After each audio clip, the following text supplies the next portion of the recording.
Everything is completely chaotic, and it doesn't seem like things are actually improving. It seems like everything's just becoming more and more chaotic. And I wanted to talk about the pension problems, the retirement market, because we've been seeing a lot of things occur where Illinois is having a problem, Connecticut's having a problem, we see New Jersey's having a problem, and a lot of states are having problems in the retirement market. And you wrote an article about the retirement market, about something that's brewing in the U.S.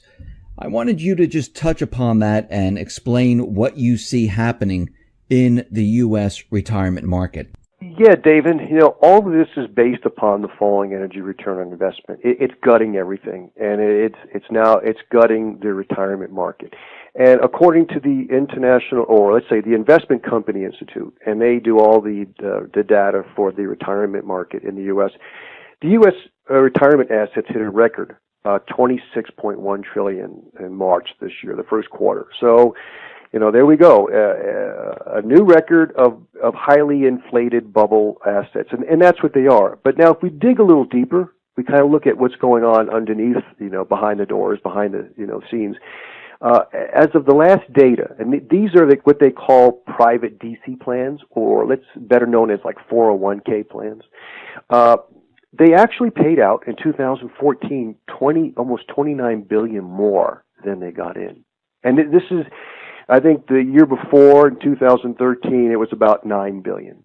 So, and then for the last decade, it's been green. Like for 2010, there was 50 billion more put into this 401k market than had come out. So what we're seeing now, this is the beginning stages of the Ponzi scheme. We're starting to pay out more than is coming in, but it gets even worse.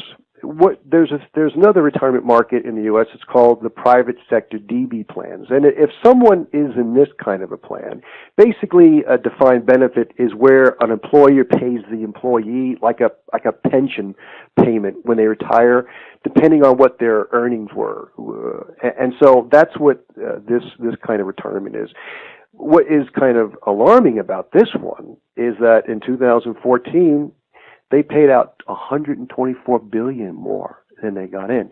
Now, it's been red for a while, but it hasn't been that bad. Like in 2011, I think they paid 37 billion more than they paid in.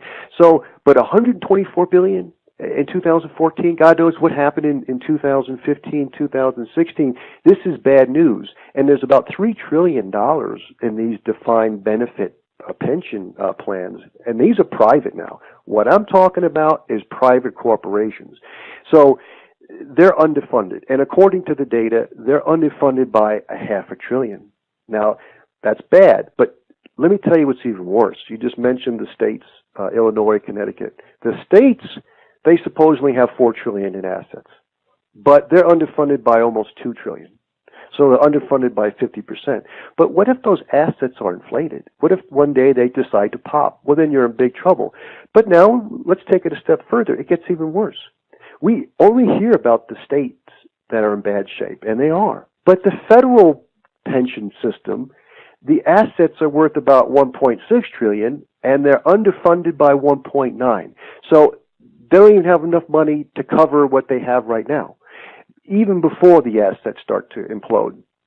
So I think this is the issue that we're facing. The retirement market, even though it's $26.1 billion, and that includes 401ks, that includes these defined benefit plans, that includes let's say IRAs, all these different things, annuities. These are all very highly inflated assets. But the liabilities are getting worse now, and we're paying this. The market is paying out more money than they're getting in, and we have to remember, I'll conclude in this segment, when someone has put money every month into their retirement asset, they're not putting that money into like a nice big gold vault, and so when you retire, they're just going to give you your gold coins. No, they're paying other people off. So it's a Ponzi scheme. And so the problem is when the bubble pops, you don't really have any assets. You really don't. And so when the assets really start to decline, this is when the whole pension and retirement market is going to implode. And can't give you a date on that, but it seems like we're getting closer and closer to it, Dave. So just to make this clear, if we have the same situation that we had in 2008, or maybe it's a little bit worse now and the market starts to come down, those people that were expecting to get their pensions, those people who are on their pensions right now, they're not going to get anything. Well, they may get something. At first, I think what will happen, there'll be a big cut just to keep it going a little bit longer. But again, we have to remember, you have to burn energy to provide people with a retirement. Yeah, that's you see, and that's the reason why it's set up. You don't get a one lump sum. Some people can, but you just can't burn enough energy in 1 year to pay a lot of people off. There just isn't enough energy, and that's where the retirement assets come from: is burning energy, having earnings, and then paying a person a percentage of their retirement. So when the energy becomes problematic, which it is, then the whole system gets in trouble, and that's what's happening now. So when the stock market and the bond markets really start to have serious issues, and they're really inflated now. We can get into that in a minute. Yes, pensioners' retirement payoffs are really going to be cut, and then at some point in time, there just isn't going to be the money there. It's really a digital IOU, an energy IOU, and we don't really have enough good profitable energy to pay people off. So it's going to be big trouble going forward. Now, you mentioned the markets, and, Trump is out there. He's, clapping his hands at the Dow hitting 22,000. And we see that corporate earnings, they've come out. But again, they're using this non-GAAP type of an accounting, and it's really not a true way to measure how these corporations are doing. When you look at the market, how bad is it? Well, let me just give you one statistic, and I picked these up from listening and researching and others. Michael Penta was on USA Watchdog, and according to his analysis, over the last several decades, the average of the market cap of the stock markets divided by the GDP is like 55%. That's the average if you go on decades. Today, it's 135%. So we've got this 2+ times highly inflated market. It's just it's not based upon anything. And so you look at those numbers, and what created that was the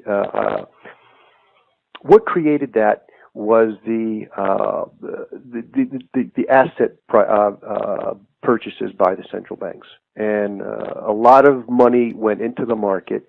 And up till 2011, it went into everything. It went to stocks, bonds, real estate, energy, and the precious metals. But after 2012, it went into stocks, bonds, and real estate. And then the energy and the precious metals and commodities sold off. So we've inflated the market because everybody's in the market. 99% of investors are in the market. That's where they're at. So this is what the central banks are trying to prop up. That's where you go where most people are. And so, I don't agree with it, but it makes sense. They're propping up where 99% of people are invested, and so that's their game plan right now, and that's what they're doing. Now we can get into some more details, but that's exactly what's happened. There's been a big disconnect ever since 2011. Now, since they're pumping up the stock market, the precious metals market, well, that's not been pumped up at all. Actually, you've been following the precious metals market very, very closely. And since 2011, gold and silver, they've gone up and down, but they've really been static all throughout this period. We've seen, where gold has gone up to 1900, dropped down to 1050, and then leveled off. I guess it's around 1200 and change right now. And it really hasn't moved anywhere, especially if the dollar's moving up, the dollar's moving down. It doesn't matter how the economy's doing. We don't see, the precious metals market going anywhere. So when you see all of this, and you've been looking at the precious metals market, why do you think that this is actually happening with the precious metals where it's been kind of static? Yeah, and I've got a chart showing that. And since 2009, everything bottomed. I think the metals bottomed a little earlier. But since 2009, the Dow Jones, and this was as of 2-3 weeks ago, maybe a month, the Dow Jones is up about 230%. And then the metals went up, gold and silver went up, and then the metals topped in 2011, and then they fell. and they had a correction. Now, the stock market has not had a correction. Normally, corrections are every 7 years or so, plus or minus. And it's now we're going on year 9. And so since the lows, silver and gold are up about 20% since their lows, and the Dow Jones is up 230%. And so what we're seeing is that the stock market is being propped up. And there was an interesting analyst that put out a couple of charts, and basically his article was the market broke in 2012. Now this is interesting because this is exactly when the gold and silver prices peaked. And they really, I think they were hammered gold was hammered 30% in the first half of 2013, and silver was 50%. But no, the stock market kept going up. Now this one analyst, what he did is he was clever. He took what is known as the VIX, which is the S&P volatility, and that basically indicates the fear in the market by the volatility. And then he superimposed that over what he called the economic policy uncertainty. And all that is, it's simply a bunch of newspapers counting newspaper articles on the 10 largest newspapers in the U.S. and how many articles that they were putting out that were about fear or uncertainty, about different aspects of the economy or the government. And he's got a plot that shows from 96, 20 years to like 2017. Well, what's interesting, the VIX index, which measures the fear in the stock market, and then the EPU, which is the Economic Policy Uncertainty Index, which measures the fear in the mainstream media. These two indicators were they trended each other. When the VIX went up, so did the amount of fear reported in the mainstream media, and it trended up and down. But at the end of 2011, it disconnected. The amount of articles in the mainstream media actually continued to increase, and they actually hit a high, and I mean they hit a record high of 70, and now they were actually in, let's say according to his thing, they were in the 10 range up until maybe 2008. They hit a high of 70. Now what's fascinating, the VIX has hit a record low. So what has happened, basically what this chart is telling us, that the central banks have now controlled the market by unplugging, turning off the warning light in your car. You have no idea that your engine is burning up and is getting ready to blow, and that your brakes aren't working. So you're heading down the road, getting ready to go over the cliff or blow up because you no longer have the information that there's something going on wrong with the car. And that's exactly what is happening here. So again, this one analyst shows that the markets broke in 2012, and they've gotten much worse. And I actually heard the VIX index hit a low of 8 just a couple days ago. So at some point in time, Dave, the central banks trying to control, make everyone seem like everything's fine. The volatility and the amount of fear and uncertainty is really going to come back into the markets, and we're going to see a crash. And I believe when that happens, the metals will really start to go up. From your research, is the United States accumulating gold? I mean, when you look out there, what countries or what central banks have been accumulating gold? Well, if we kind of follow the alternative media, we know that the United States has been famous for exporting gold, all of its gold, basically, everything it mines and imports. I've been following it. You take all their mining production and you take just about all their imports, and they're exporting all of that. There's been deficits for years. And the countries that are actually acquiring gold are Russia, China, and India. And I did one article about where's the gold going. And in the first, I think, 5 months of 2017, according to Small Gold's data, Russia, the central bank, has acquired 3 million ounces of gold. Now, I kind of looked at the USA to compare with them. I think Russia produced about a little more than 100 metric tons of gold, and the U.S. produced a little less than 100 metric tons of gold in this 5-month period. However, Russia added 93 tons of gold to their reserves, where the U.S. added 0. Of course, we're adding debt and derivatives, and we're exporting all our gold overseas. Now, it's even happening in other Western countries, too.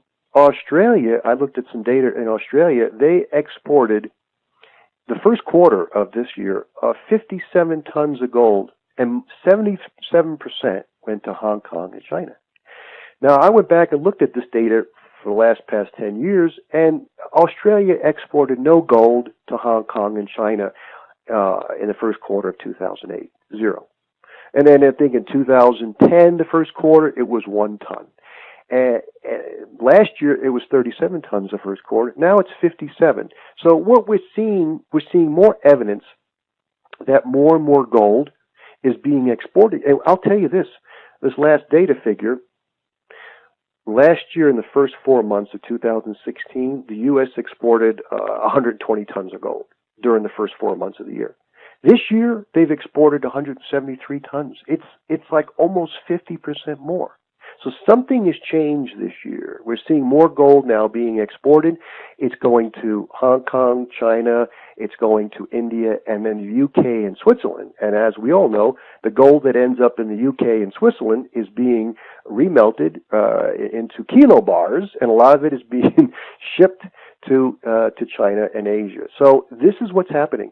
The U.S. continues to add more debt and derivatives, while the Eastern countries add more gold. Do you think the Eastern countries and all these countries that are accumulating gold, do you think that they realize that the dollar, the petrodollar system is in trouble and they are trying to protect themselves? Because the old saying is whoever holds the gold physically, they turn out to be the winners. And we're seeing that, the Middle East right now, the plans that they had in the Middle East where they're going to build pipelines and, the U.S., the individuals that were trying to empire build, they were trying to control the Middle East and have everyone use the dollar. Now we see that this is starting to fall apart. Even Saudi Arabia is looking at Russia, looking at China, making bilateral trade agreements with these two countries. We see Qatar doing the same thing. Do you think this is why we see China, Russia, and many other countries accumulating a lot of gold? Yes, because, a lie can only last so long. And the petrodollar system was based upon the recycling of basically U.S. Saudi dollars. We paid the U.S. Saudis for their oil, which was a lot of oil.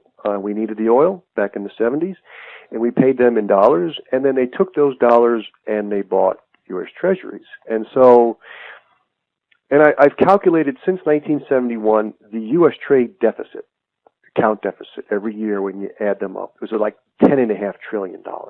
So we still owe the world $10.5 trillion. Half of that was oil.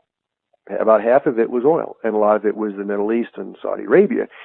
So what have they acquired? They've given us real stuff to produce, to use, to burn, to create economic activity, and we've given them nice-looking U.S. Treasury paper. And so it's basically an IOU. And now what's happening as the debt is really starting to increase. And, Saudi Arabia is in trouble. They continue to liquidate their foreign exchange reserves because they use their oil revenues to fund their national government. And they need something closer to $80 or $90 or $100 to fund everything. And with the price of oil in half, they have to liquidate their reserves, their foreign exchange reserves, which a lot of them were U.S. Treasuries, to fund their government. And so this is bad news. And now they're also trying to do a IPO. They want to do this big IPO. They want to sell a piece of Saudi Arabia oil, Saudi Aramco. Well, you start looking into it, it's trouble because I think the assets that they have, the reserves, are not really there. So they realize that. They realize the game is coming to an end. And so China is starting to figure this. They know this. Saudi Arabia knows this. Russia, the Eastern countries understand what's happening to the petrodollar. It doesn't have much more of a lifespan. It's not working anymore because the Saudis can't even buy treasuries anymore. They don't have enough money to buy any foreign bonds, really, for that matter. So it's kind of stifling. It's kind of stymieing. And so going forward, I think we're going to see a lot of changes, Dave, with the international currencies. With the there's going to be a gold-backed currency of some kind, or gold-backed trade. And seeing China, Russia, and India purchasing more gold, we're just heading in that direction. And it could fall apart quickly. But I do think we're going to see the end of the petrodollar system much sooner than later. When the petrodollar starts to fall apart, what happens here with the price of fuel, with us receiving products with for trade? What do you see happening when this starts to occur? That's a good question, and we don't know the answer to that because we've never been there before. You see, when you don't make enough money in your home, let's say you have a job and you have a home and you have bills, you don't make enough money to support all that, you get your credit card out and you start borrowing money. We see that's what we've been doing. When you don't have the energy to run your economy, and we had it for like 100 years. We were the Saudi Arabia during World War II. But that ended in 1970. And so we had to start borrowing, we had to start using energy we couldn't produce. And so now that put us in a very vicarious predicament because we've been running what I call as the huge energy credit card. And so now when the petrodollar finally dies and the US dollar is no longer the safe haven, or it's no longer needed really in international trade, why would they need treasuries for? And many analysts have been talking about this already. So when that happens, we still import 6-7 million barrels of oil a day. Even though there's a lot of hype about the shale oil, miracle, it hasn't made any money. No one's made any money producing the shale oil. Very little. It's been one. We produce this oil, and these energy companies have debt up to their eyeballs. There's a huge amount of debt now that's due, especially over the next 5 years. I think last year it was $30 billion. This year it's going to be $70 billion. By 2020, it's $200 billion. That's what these energy companies owe somebody for producing this shale. So it wasn't really profitable. So even though we're producing about 9 million barrels a day of it, and we're still importing 7 million barrels a day, we're going to be in big trouble when this thing cracks. And I do see it could be deflationary. Two things can happen. It could be very inflationary. We could see very high prices for a brief period. But then as jobs collapse and the economic activity falls, it could be deflationary. The price of gas might be $3, but you won't have the money. You won't have the money to buy it. And so it's like, that's the issue I see. It could be very inflationary when the petrodollar falls apart, but then it'll probably be very deflationary. And even though the price might be low, people will just not have enough money to buy things. And so that's a very big possibility. Steve, since you've been talking about this, I was thinking, when I think back to 1970, 71, 72, where back then we were coming onto the petrodollar system, and we had, the odd and even days, the green flags, the red flags, and they told us there was an oil shortage and they couldn't get oil because, everything was in flux at that time. Now the opposite is happening, where we're going to be coming off of that system. And of course, the country is run on oil. Will we be able to get enough oil to run the country? The problem is oil reserves aren't the same. Oil reserves 50 years ago were good quality oil reserves. They were cheap to produce. The oil reserves we have remaining in the future, look at Venezuela for a typical example. Venezuela has the most oil reserves on the planet, even more than Saudi Arabia. And they're eating dogs over there. They're in hyperinflation. It's a disaster. Now, if they had light sweet crude, if they were blessed with light sweet crude, they had the most in the world, like Saudi Arabia, that would not be happening. They have heavy oil, very heavy oil, and it's not commercially viable at $50. So it's like they have a very large amount of low quality oil, which really isn't economic. So that's why their country is falling apart. And same thing with Egypt. Egypt fell apart when they became a net importer of oil. They used to export oil, they were fine. When they became a net importer, they couldn't afford things, everything fell apart. But they don't have a printing press like we do. So what I'm getting to is I see oil production will start to decline. Because right now we're throwing so much debt. People are putting money in the U.S. oil industry, and they're getting a return because they put it in shale. They get a higher return. They get 6-7% because you can't get that anywhere else. but they're not going to get their investment back. That's the problem. It's debt that the shale companies will not be able to pay that debt back. They're just going to roll it over and just pay the interest. So what's going to happen at some point in time, investors are going to say, whoa, and then they're going to cut back. Oil production will really start to fall apart. And it's going to happen globally. So no, we won't have enough oil to run everything.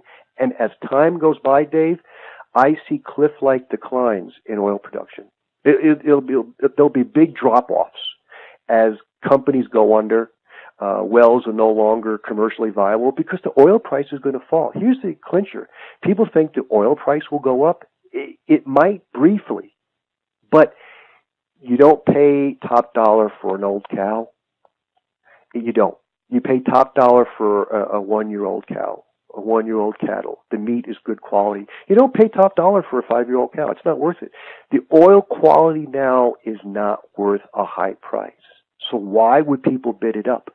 This is the thing that people don't get. It's not supply and demand. It's what it's worth. And the oil is too expensive to produce. There's very little net energy left, so its value isn't really there. So I see the price of oil actually trending lower, even though we'll have volatility, and this is what's going to kill the whole oil industry, gut it.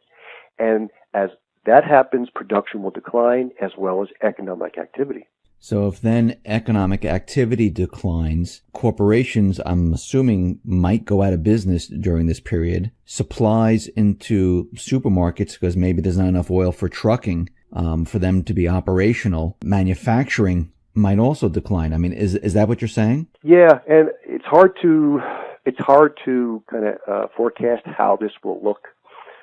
It could be like, I think it's going to be like a dislocation. It's going to be a shock like it was in 2008. Then we're going to kind of try to recover, but then we'll fall off again. And you know, that's the thing about our economy. It's just in time. Everything is done just in time. There's no one has really stocks in their store.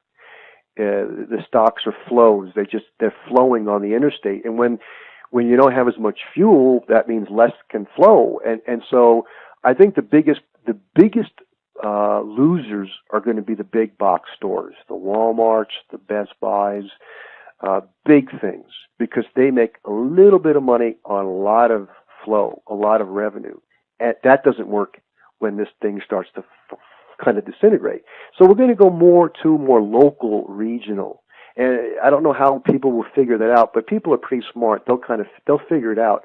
But the interesting thing is people say, well, if the oil price is going to fall, well, gold and silver will fall because it's cheaper to produce them. No, because you see, when the oil price falls, economic activity falls, it kills the value of stocks, bonds, and real estate, which is valued somewhere in the 300 trillion range. So if you just get a couple of trillion of smart investors saying, well, I got to get out of here because these are just going to continue to fall, and you get into gold and silver, which store wealth, gold and silver will be some of the assets that are really going to gain in value.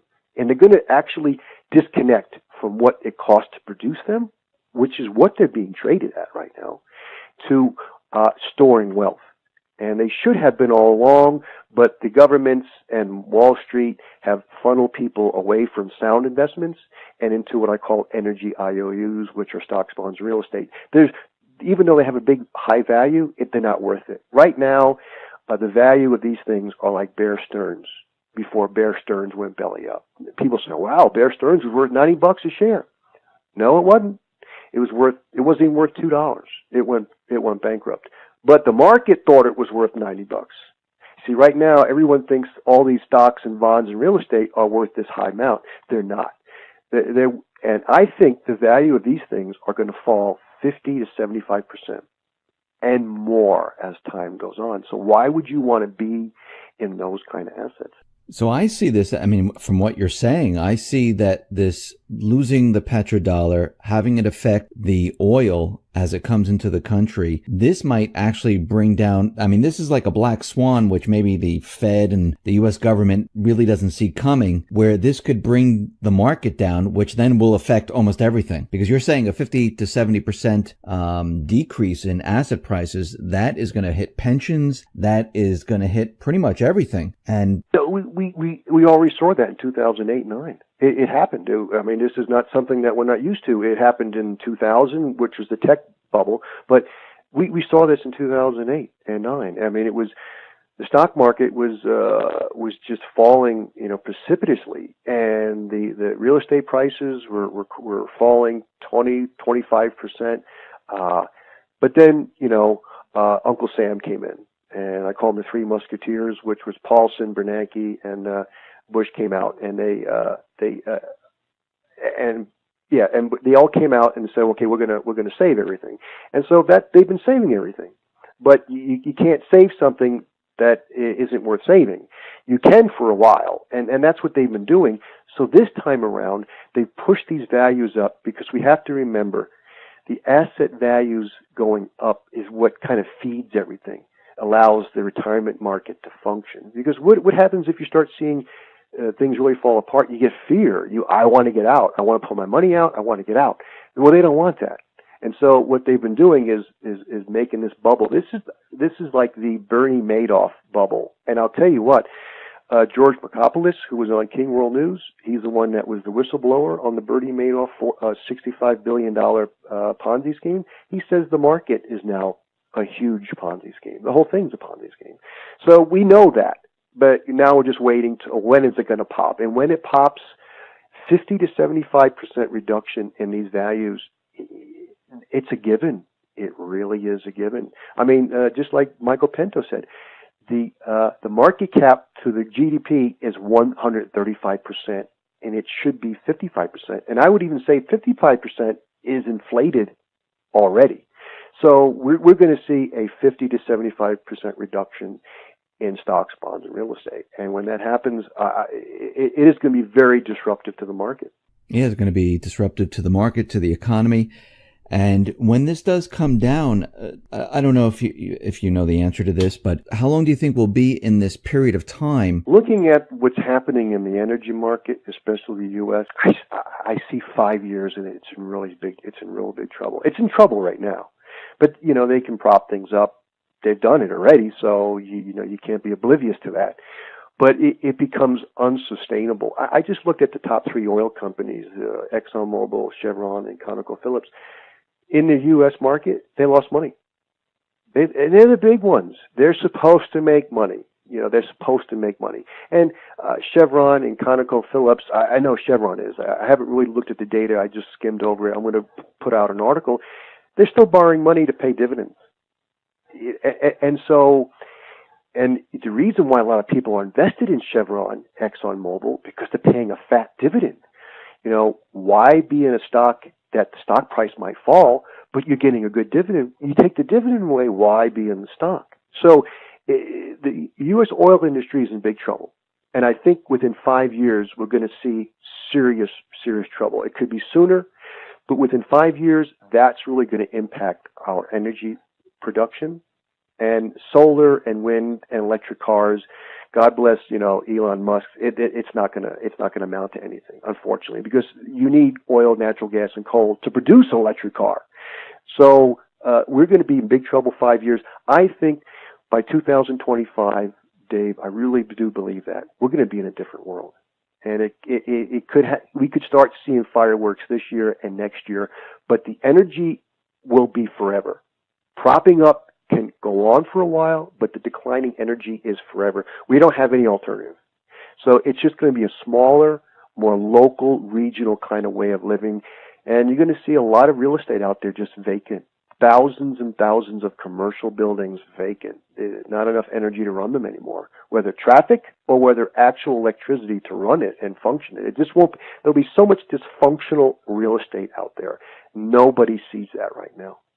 Steve, thank you very much for being on the X22 Report Spotlight. Once again, how can people see your work? And you also have a new project coming up. And can you explain that to everyone? Yeah, thanks, Dave. A lot of the people in the alternative community, they, like you, and I try to do the same thing. We put out original content. We put out information that we see is important.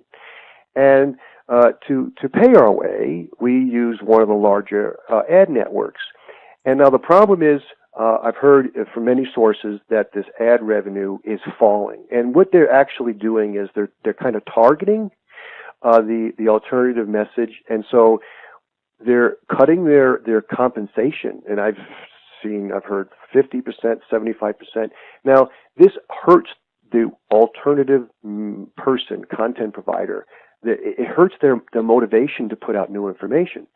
So my webmaster has been working on a alternative, and it's called the Commodity Ad Network. And it's actually going to go live in the beginning of 2018. And what's fascinating about this, Dave, it's actually going to pay like a person like you or me or other people. It's going to pay them 2 to 3 times more of what they're making from the largest ad network, because they're taking in more money from advertisers, but they're paying the alternative folks less. So it's hurting our message.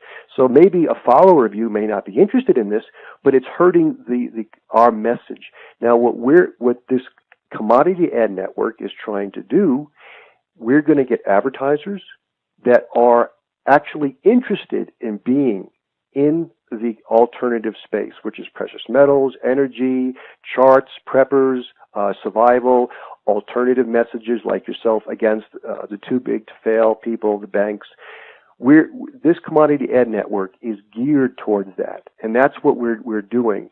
And it's actually going to be based upon a cryptocurrency. It's called the CDX token, and this is actually going to go.